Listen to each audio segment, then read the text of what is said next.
So Adrian Bozman has been on a podcast tour, dropping some hints about the CrossFit Games. If you haven't had time to listen to everything, don't worry, I've got some highlights.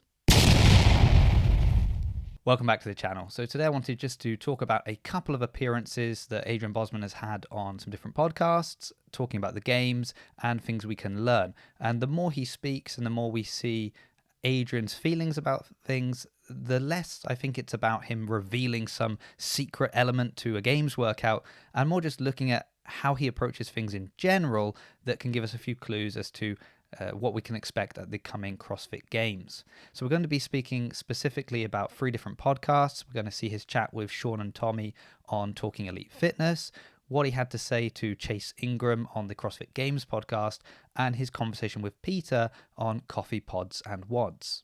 And if you've got time, I would highly recommend going and listening to all 3 of those podcasts in their entirety. I'm just going to show a couple of brief clips and some points that I thought were interesting, but obviously it's a disservice to the hour-plus long episodes if you just get a few minutes. If you can only pick one, I would say if you want a kind of overview of the whole season with Adrian, Coffee Pods and Wods is maybe the one to listen to, as Peter is very frank in the questions that he asks, and I feel like Adrian really opens up and just talks about the experience from the beginning of the season up until the games. So that would maybe be my recommendation if you're a little bit strapped for time.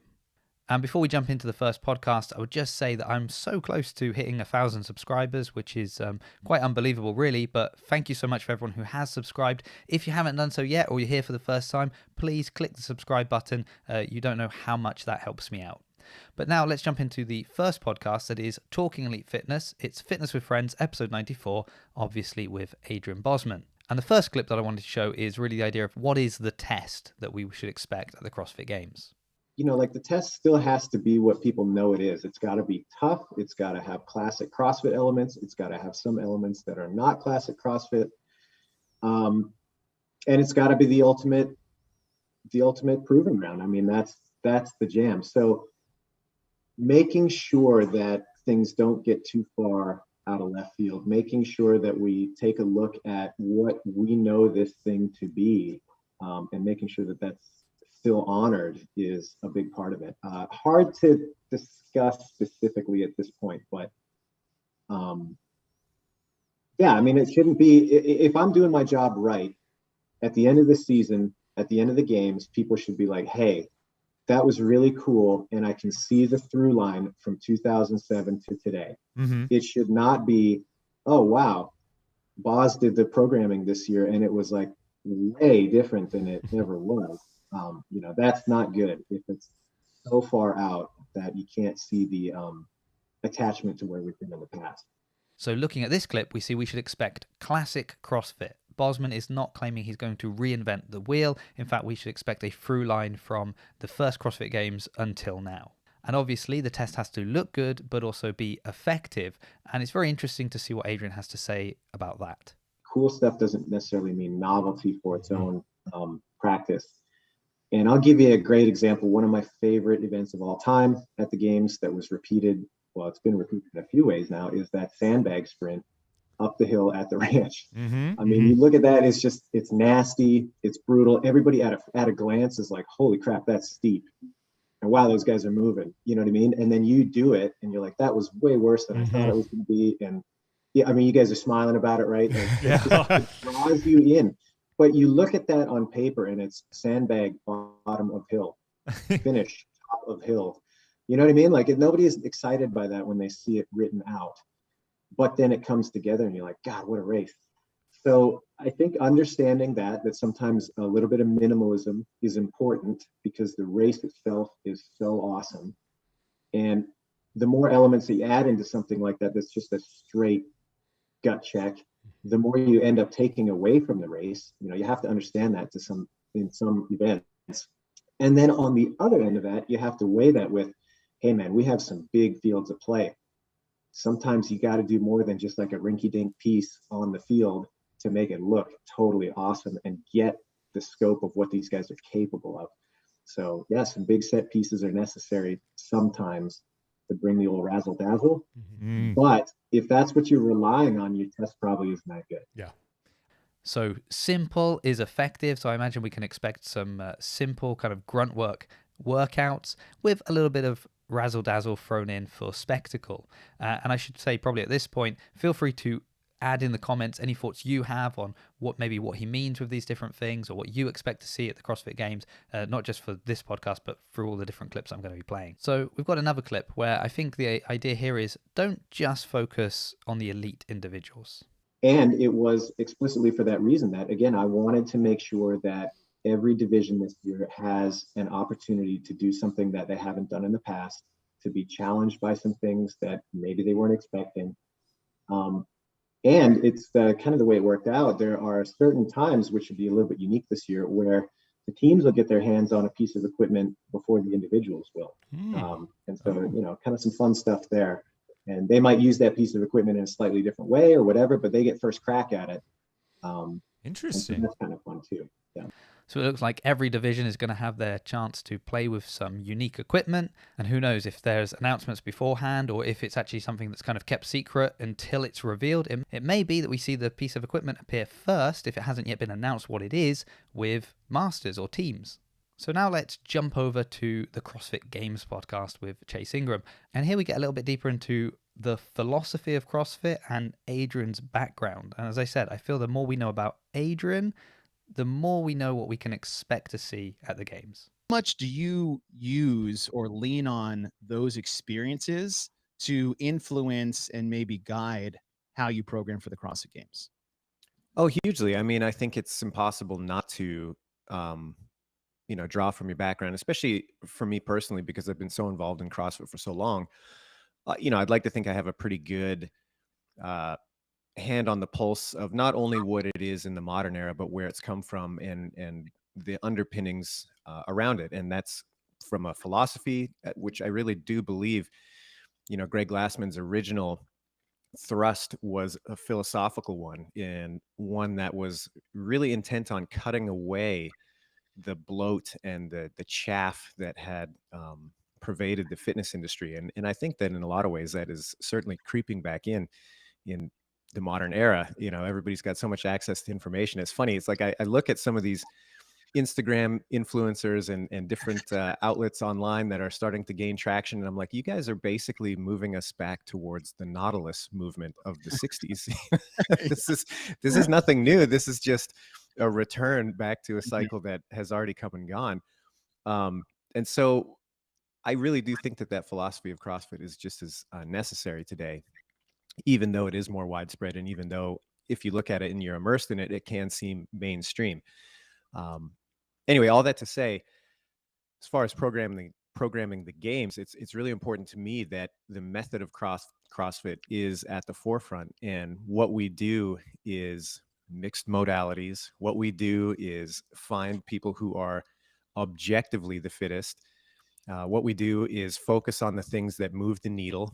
What we do is expand and challenge athletes to take on things that maybe they aren't as comfortable or familiar with, and ultimately expand their fitness that way. And so all of these things have to be reflected in the games. And, for the athletes, that's something that I think they expect. So it was very interesting to see him talk about Glassman and this idea of kind of classic CrossFit and what we can expect. And really on that note, it leads nicely into the next clip, particularly when we talk about the idea of a balanced test. What are a few of you said basically genres or categories you look at for balance, whether it's time domains, stimulus of the event itself, whether it's short, long, or moderate, even movement patterns? What big, basically, like you said, Venn diagram circles do you look at to have balance within them? Well, I mean, I'll give the plug to the level one. I mean, of course, I love that course. I spent years and years and years teaching it. I think it's the greatest thing that somebody could do to empower themselves to lead a healthy, happy life. It's like the user manual for the human body. Like it's very simple to take that information and apply it and have great outcomes for years and years. And you don't have to be an expert. And I love everything about that. So big plug for the level one. If you haven't gone out and done that, do it. It's the best. And within that, they have a very simple approach to programming. It's a basic kind of theoretical model. And in that, it explains the different domains of training. So you've got basic gymnastics movements, basic weightlifting movements, and then monostructural movements. And so if you think about those simply, you basically have controlling your body unloaded, controlling an external object, and then cyclical repeated efforts. That's the monostructural, or, a lot of people will think about that as traditional kind of cardio. Mm-hmm. So you need a good blend of those three elements. You need to express them on their own. You need to express them in combination. So that's one domain to start looking at the programming through. The second, obviously, like you said, is time frame. You need a huge range. You have to prove that these athletes are capable not only at the short end of things, like an all-out sprint, but that they have the endurance to sustain effort for long periods of time, and maybe in ways that they couldn't have trained for specifically. That's a big thing across the board. So I'm wondering how many athletes at the games have their L1. Many of them will have won a free L1 or L2 by finishing on the podium at the semi-finals. Probably wouldn't have had time to execute on that. But from my experience, many of the top level athletes didn't have an L1. So it will be interesting to see whether that's a disservice to them at the games, because it seems like that's the foundation for Bozman's programming. And if they're not using the L1 as the basis for their training, well, notice what Boz thinks maybe some of them are using as a basis. On the other hand, there is definitely a kind of monkey see, monkey do approach to a lot of people's training. And so I think there's a lot of people that are influenced by what they think the competition is supposed to be, and then they train for that thing. And sometimes that doesn't end up the way that they want it to. And I'm perfectly comfortable with that. And I think that if that's frustrating to you as an athlete, maybe the sport isn't for you. And I don't mean that to discourage anybody, but I do think that it's important people understand what they're getting into. And what we are doing is trying to push those boundaries. And we will always be trying to push those boundaries to some degree. Monkey see, monkey do. So this idea that people are just kind of doing what they see other people doing, that might be something that backfires on some athletes. But I think the majority should be okay. And final clip from Chase. He asks about something that we usually see at the games and whether or not we'll see some similar things this time. We look at the tests over the years. This goes along exactly what you're talking about, is that we've seen either a unique format that has basically popped up for the first time, or a unique movement or piece of equipment. That seems to be a theme over the years, barring, say, maybe 2019. I think we didn't have a new piece of equipment, but we're going to have all three this year. Okay, this is the best answer I could have hoped for. So we can look forward to a new format, movement, and equipment. If you've got any ideas what they may be, feel free to leave a comment below. And now we jump over to Coffee Pods and Wods, where Peter, after asking a number of questions that he was told he wasn't allowed to hear the answer to, he finally got the answer to a question, and that was asking about Boz's favorite workout. And the answer is really interesting because he talks about an event that everyone can do. Have you got a favorite workout? Oh, I've got a couple. Okay, what makes them absolutely? I heard you talk about one that everyone can do. Yes, that's exciting. That one is going to be interesting, and I think that one's for the nerds, and I say that lovingly because I'm among those ranks. Yeah, but you said it to Chase, and he's in there as well. So yeah, fair, total nerd, king of the nerds. He's that weird jock nerd combo. Yeah, exactly. Yeah, he's like a rare nerd. Yeah, you like double XP for killing. Yeah. He's like that shiny silver card that you really get. Yeah. But that is going to be a pretty cool look back because you'll be able to sift through the data a little bit and say, oh, there's some interesting stories that emerged. Check out this team athlete that was able to hold her own against the best women in the world, for example, or this age group athlete that would have been comparable to the bottom half of the men's field or something like that, Oh, so when you say everyone will do it, everyone will do it at the games? Yes. Okay. I thought you meant like me at home. Well, you could do that too, but I probably couldn't, but I appreciate it. I bet you could. Well, that was the challenge when you create something. You're like, okay, how do you build something that is appropriate for a 65 plus woman in the field and Tia-Clair Toomey? It's a pretty big spread. So how do you tackle that? And that was a fun challenge. So there's a question for you. What is a workout that a 65-year-old woman can do, and Tia can do, and we can do in our boxes back home as well? Well, that was the challenge, and Boz feels he's cracked it, so I'm really interested to see what this workout is. And then we get a little bit more chat about equipment once again. In the age group divisions, this is really fun. They get to have their hands on a lot of the equipment that the individuals will experience. That's a little bit unique. So they get to play on that as well, which I really think is fun. So is that like, maybe not this specifically, but like cheese curds, like that kind of stuff? Well, you know, so like every year we introduce some pieces of equipment that may be a little bit unique, etc. And so this year we're planning to do the same, and the age group categories will get to experience that as well. Okay. That's Yeah. cool. Yeah. And hey, I just did one of the age group workouts the other day in my garage, and I beat the 65 plus time cap. So I was pretty excited about that. That's great. That's great. It was uncomfortably close, but I did it. So. Yeah. There's a couple of moments during it where you're like, uh-oh, but yeah, you're in by the skin of your teeth. Now, I think the equipment thing is very interesting because the games experience is very different depending on what division you're in. And I really like the idea that it doesn't matter what division you're in, they're all going to have a chance to play with this new equipment. And the fact that he also mentioned that the equipment will be maybe utilized differently, for example, in the teams event versus the individual elites, I'm really interested to see what it is. And I thought it might be nice just to conclude with a final clip that is Boz really talking about what the CrossFit Games is to him. Because that's what I believe the games to be. It's this big festival from this niche community that believes in this thing enough to be interested in all aspects of it. And again, I'm rambling. I don't know how articulate I'm being, but it is important to me to carry that torch.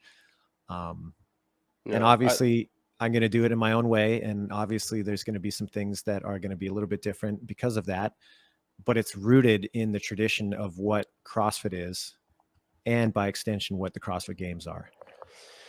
So same, but different. So Boz is not going to change things dramatically. He wants it to, at its core, be what we expect the CrossFit Games to be. He is going to put his own spin on it slightly, but we can expect classic CrossFit Games. But I really think it's interesting how much he talks about the roots of CrossFit. He's referencing Greg Glassman.